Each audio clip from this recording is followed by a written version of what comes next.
নমস্কার বন্ধুরা, আজকে আমি আপনাদের সামনে একদম খাবারের থালি নিয়ে হাজির। আর এই যে দেখো কি কি আজকে সকালবেলার মেনুতে আছে। আজকে হচ্ছে টমেটো আলু ভাতে, আর এটা হচ্ছে বিট ভাজা, পালং শাকের চচ্চড়ি, আর এটা কি বলো তো, এটা হচ্ছে গিমি শাক ভাজা আলু দিয়ে। তোমরা হয়তো অনেকেই চিনবে না গিমি শাকটা কী জিনিস, কিন্তু এই সময় এটা খাওয়া খুব উপকার। তো সেই জন্য এটা হচ্ছে তেতো একটা শাক, আর শুধু ভালো লাগে না খুব একটা, তো হালকা একটু আলু দিয়ে অর্ধেকেরও কম একটুখানি আলু দিয়ে ভাজাটা করেছি। ওটা কিন্তু খাওয়াটা উপকার এই সময়, যেহেতু একটু গরম গরম আসছে, তো এই জিনিসটা সবাইকে দেখানোর জন্য চলে এসেছি। সেটা হচ্ছে নারকেল ছাড়া গলদা চিংড়ির মালাইকারি। তো তার জন্য দেখো ভালো করে চিংড়ি মাছগুলো, গলদা চিংড়িগুলোকে কেটে বেছে ধুয়ে নিয়ে রেডি করেছি। রেডি বলতে যে সাজিয়ে গুছিয়ে নিয়েছি। এবার একে একে লবণ হলুদ দিয়ে ভালো করে মাখিয়ে নেব। আর এগুলো কিন্তু বেশ মোটামুটি ভালোই বড় সাইজের, একেবারে কিন্তু ছোট নয়। জানি না ফটোতে কতটা ভালো লাগছে আর তোমরা কতটা বুঝতে পারছো, তো সেটাই আজকে দেখানোর চেষ্টা করছি। আর এটাকে আমি ভালো করে লবণ হলুদ মাখিয়ে নিলাম দেখো। আর এবার কিন্তু কড়াইতে তেলের উপরে দিয়ে একটু ভাজা করে নেব, অল্প আছে। আর যদি এটা বাগদা চিংড়ি হতো তাহলে কিন্তু আমি ভাজতাম না, জ্বালিয়ে নিতাম। যেহেতু গলদা চিংড়ি, তো সেই জন্য একটু না ভাজলে মনে হয় ভালো লাগে না, গন্ধ লাগে। আমার তো আমার স্পেশালি আমার কথা দিয়ে আমি বলছি, আমার এটা আমি ভেজে নেওয়াটাই বেটার মনে করছি। না হলে এই মাছটা একটু গন্ধ লাগতে পারে। আর বাগদা চিংড়ি তো এমনি স্বাদই, টেস্টি। ওটা হলে লবণ দিয়ে হলুদ দিয়ে একটু জ্বালিয়ে নিতাম আর কি। আর এটা দেখো আমি ভালো করে ভেজে নিচ্ছি লাল লাল করে। দেখো আমার ভাজাটা কিন্তু প্রায় কমপ্লিট। এবার আমি তুলে নেব মাছগুলো। আর দেখো মাছটা ভাজার পরে দেখেছো কেমন কুকড়ে ছোট হয়ে গেছে, যেন মনে হচ্ছে কত ছোট ছোট, কিন্তু যখন এনেছিল না তখন বেশ বড় বড় ছিল, বেশ ভালোই দেখতে লাগছিল। আর এটা হচ্ছে রসুন, এটা আদা, এটা পেঁয়াজ কুচি, এটা কাঁচা লঙ্কা, আর এটা ধনে। আর কিছু আমি অ্যাড করব হচ্ছে গোলমরিচ, যেহেতু এই যে লঙ্কাগুলোতে না ঝালটা খুব কম, সেই জন্য আমি কিছু গোলমরিচ অ্যাড করব। আর এগুলোই আমি মিক্সিতে পেস্ট করে নেব। আর এই যে দেখো আমাদের পেস্ট কিন্তু হয়ে গেছে। যেহেতু নারকেল দেওয়া হয়নি, তো সেহেতু একটু পেস্টটাও কম হচ্ছে। নারকেল থাকলে একসাথে একটু বেশি হতো। আর দেখো ওই যে মাছ ভাজা তেলেই আমি দিয়ে দিলাম কালো জিরে ফোড়ন। আর ওই যে কালো জিরাটা হাতে ডলে নিলাম, যেহেতু একটু ফ্লেভারটা বের হবে। আর এবার মশলাগুলোকে ভালো করে কষিয়ে নিচ্ছি।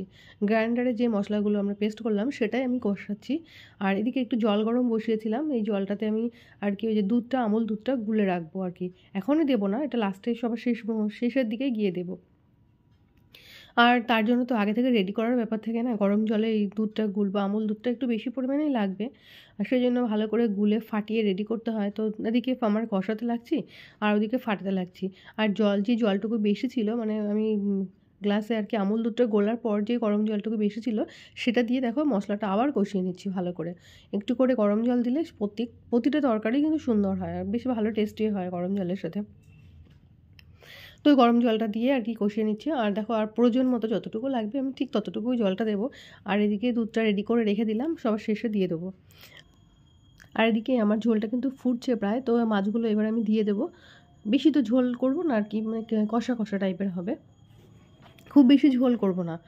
আর সেই জন্য মাছগুলো দেখো দিয়ে দিলাম। এবার মাছটা দিয়ে একটু জ্বালানোর ব্যাপার থাকে, তো সেই জন্য একটু না ঝাল, ঝোলটা আর টেস্ট হবে না, না যদি ফোটানো হয় তো টেস্ট আসে না।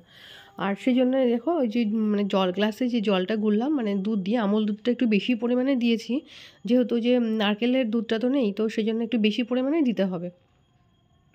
আর নারকেলের দুধের থেকেও বেশি সুন্দর হবে খেতে। তোমরা একবার ট্রাই করে দেখতে পারো, আশা করব খুব খারাপ খেতে হবে না, আর এটা তোমাদেরও ভালো লাগবে। আর দেখো কালারটাও কিন্তু এসে গেছে, দারুণ কালার এসেছে কিন্তু, আর খেতেও কিন্তু দুর্দান্ত হয়েছিল। আর তোমাদের কি আমি বলছি ভাবছো কেমন কি হয়েছে, না একটু বেশি বলছি, কিন্তু সত্যি বলছি, একদম বেশি বলছি না বন্ধুরা। তোমরা একবার ট্রাই করে দেখো, অবশ্যই তোমাদেরও খুব ভালো লাগবে, এটা আমি আশা রাখতে পারি। আর তোমাদেরকে একটা রিকোয়েস্ট রাখবো, যে আমার ভিডিওটা স্কিপ না করে দেখার জন্য, ফুল দেখার জন্য অনুরোধ রইল। আর বন্ধুরা, যে কথাটা আগেই বলা উচিত ছিল, তো তখন বলা হয়, নতুন সদস্যদের স্বাগত জানিয়ে আর পুরনো বন্ধুদের অভিনন্দন জানিয়ে ব্লগটি পুরোটা দেখার জন্য অনুরোধ করা হইল। বন্ধুরা, ভিডিও দেখতে দেখতে যদি ভিডিওর এতটুকু অংশ আপনাদের ভালো লেগে থাকে, তাহলে থেকে যেতে পারো আমার সাথে, চলতে পারো। আরও একটা জিনিস চাপিয়ে দিলাম, দেখো এটা হচ্ছে কি বলো তো, এটা হচ্ছে চালতা। অনেকেই তোমরা চিনবে চালতা, অনেকের বাড়িতেই হয়তো গাছ আছে, আর না হলে বাজারে ঘাটে মার্কেটে সবাই দেখেছো কম বেশি চালতার চাটনি খাওয়া যায়, চালতার আচার হয়, চালতা দিয়ে ডাল রান্না করা যায়। তো সেরকমই একটা জিনিস, এই যে চালতাটাকে আমি রান্না চাটনি করব, তো তার জন্য চালতাটাকে সেদ্ধ করে নিলাম।